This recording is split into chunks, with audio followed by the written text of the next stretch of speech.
What is consistent estimator.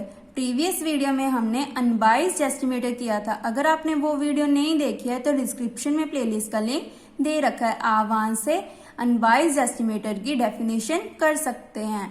Now consistent estimator, ये हम question number 2 कर रहे हैं। प्रीवियस वीडियोस में हमने क्वेश्चन किया था question number 2, explain point estimation, जिसकी हमने डेफिनेशन कर ली थी। When would you say that the estimate of parameter is good, ये हमने बताना है कि कौन सा एस्टिमेटर गुड है। Discuss the requirement of consistency and unbiasedness, means की क्वेश्चन नंबर 2 में आपने तो एक तो अनबाइज्ड एस्टिमेटर की डेफिनेशन बतानी है और एक कंसिस्टेंसी की। इसका मतलब आपने सफिशिएंसी एंड एफिशिएंसी की डेफिनेशन नहीं बतानी है। अगर आपको पूछा जाए तभी आपने बताना है, इससे आपका क्वेश्चन बहुत लेंथी हो जाएगा। सो आपने टाइम के हिसाब से इस क्वेश्चन को मॉडिफाई करना है। This question is most important for 16 marks. Now consistency. An estimator theta cap is equal to phi of x1, x2, xn is said to be consistent estimator of theta if and only if for any epsilon greater than 0, e को क्या बोलते हैं हम, epsilon. ये इसका symbol होता है epsilon का। ऐसे छोटी सी बना के 1 लाइन डालते हैं। जो एप्सिलॉन है इसकी जो रेंज होती है वो 0 to 1 होती है। जैसे थीटा डेल्टा की रेंज भी क्या होती है, 0 to 1 होती है। For example 0 less than delta lambda less than 1, ऐसी थीटा की भी, ऐसी एप्सिलॉन की भी रेंज 0 to 1 होती है। नाउ इसकी डेफिनेशन क्या है, limit n approaches to infinity, जो n है वो किसको अप्रोच कर रहा है, इन्फिनिटी को।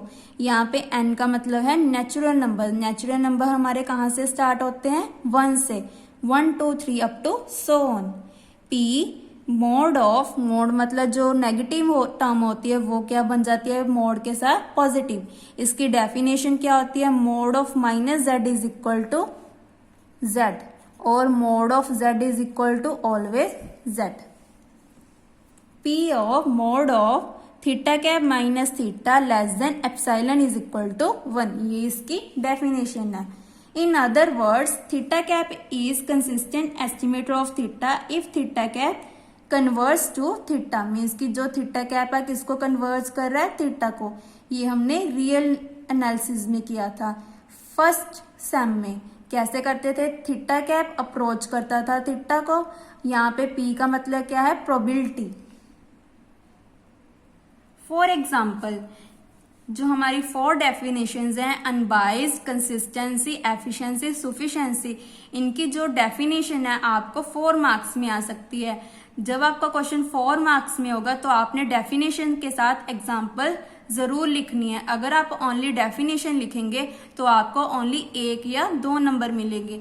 इसीलिए आपने पूरा क्वेश्चन अच्छे से लर्न करना है, एग्जाम्पल और विद डेफिनेशन। फर्स्ट क्या है, if x1, x2, xn is a random sample from A population. यहाँ पे हमने क्या लिया है, कैपिटल x1, x2 लिया है, इसको आपने याद रखना है। कैपिटल x1, x2 क्या होता है, हमारा पैरामीट्रिक स्पेस, और जब स्मॉल x1, x2 होता था वो क्या था, हमारा एस्टिमेटर था, जो हमने फर्स्ट डेफिनेशन की थी। With finite mean mu, means की जो मीन है वो क्या हमारा फाइनाइट है। Then the weak law of large number, ये हमने की थी प्रीवियस क्लासेस में। Weak law of large number, इसकी डेफिनेशन क्या होती थी, x bar is equal to 1 upon n summation i is equal to 1 to n xi approaches to mu, और p का मतलब क्या है यहाँ पे, probability, as n approaches to infinity. Weak law of large number मुझे एग्जैक्ट याद नहीं है, अगर आपको याद है तो आप मुझे कमेंट करके बताना कि weak law of large numbers क्या होता है। Now the sample mean x bar is always a consistent estimator, means कि जो सैंपल मीन है वो क्या हमारा कंसिस्टेंट एस्टिमेटर है, और जो हमारा स्मॉल x बार था वो क्या था, हमारा अनबाइज्ड एस्टिमेटर था। दैट मीन्स यहाँ पे हमने क्या याद रखना है, स्मॉल एक्स बार क्या है हमारा अनबाइस्ड और कैपिटल एक्स बार क्या है हमारा कंसिस्टेंट।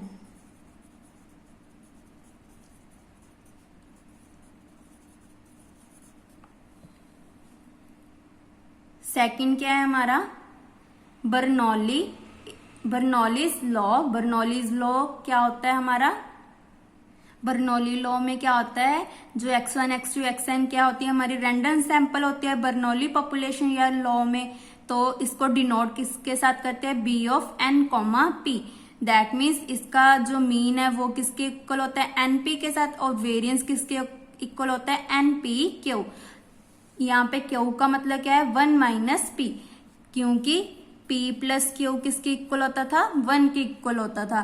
सिमिलरली हम यहाँ से q की वैल्यू निकाल सकते हैं 1 माइनस p, तो यहाँ पे क्या गया np, q की वैल्यू 1 माइनस p।